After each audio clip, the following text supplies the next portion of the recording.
So there are two big reasons, I think, is that one of them is that certain tasks just cannot be done by a human. There are some with advanced persistent threats. If an asset starts by scanning on day one, 10 days after you see some suspicious traffic, then 10 days later again, you see another scan, an internal scan, and then 1 month later, you start to see a very weak signal. No human can actually correlate those across that time, across 1 month. It's just not possible.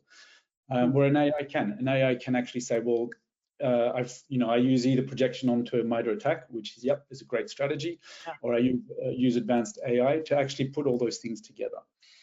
So a human can't do that, whereas an AI can have a memory of all those. The second one is behavioral analysis.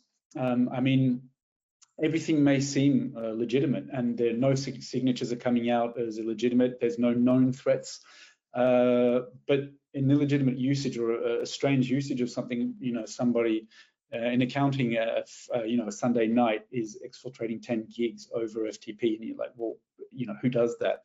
And it can be more subtle than that. And behavioral analysis is impossible to do for a human. You just cannot, know the baseline of all your assets. It's impossible. So the first one is that some of these tasks that AI does are cognitively just not feasible by a human. And the second one, I think, is that AIs can adapt. If you've got a good AI, it will continuously train on your data. It will understand what's normal and what is not, and you'll have less and less false alerts in your network. And also, it will adapt to the new landscape of threats and attacks, which is impossible with signature-based solutions. So there really wasn't any alternative. We really did need to turn to AI. Oh, fantastic. Yep, and that's a very good point. Sometimes it takes fire to fight fire. And Rudolph, did you want to add to that? Yeah. I mean, I think we talked about a couple of the use cases as well, right? Like being able to correlate stuff together, et cetera. And I think decreasing the workload ultimately on the humans. I wanted to kind of give you a couple of other, maybe almost like back-end kind of capabilities that we've been able to leverage AI, right?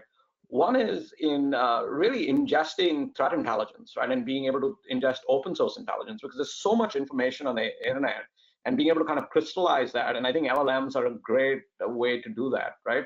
And large language models.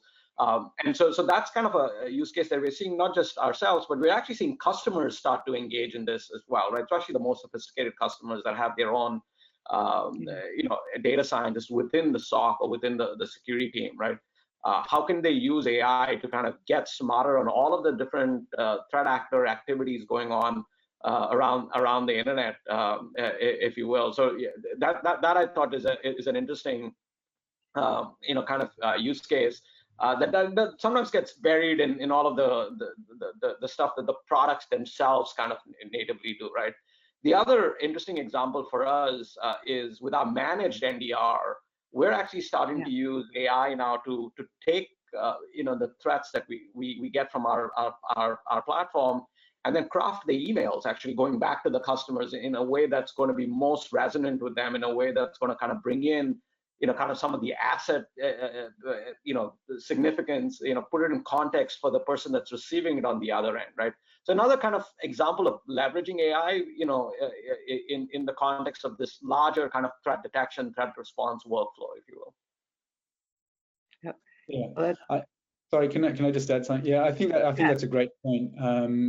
And this was one of the reasons as well why we started to put a lot of explainability into our solutions. So our AI detects, and it also really tells you why it detected, what its baseline was, what model it was using.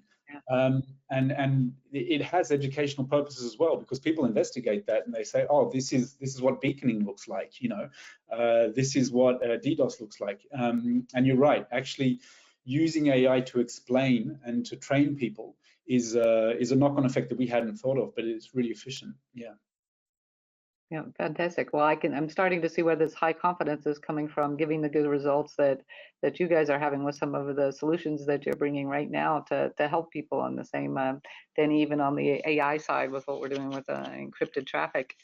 And Danny, I can think personally of like particularly the DPI plus the threat detection helping in terms of the supporting AI from a data perspective and performance perspective, a performance challenge for AI. Does that that make sense to you?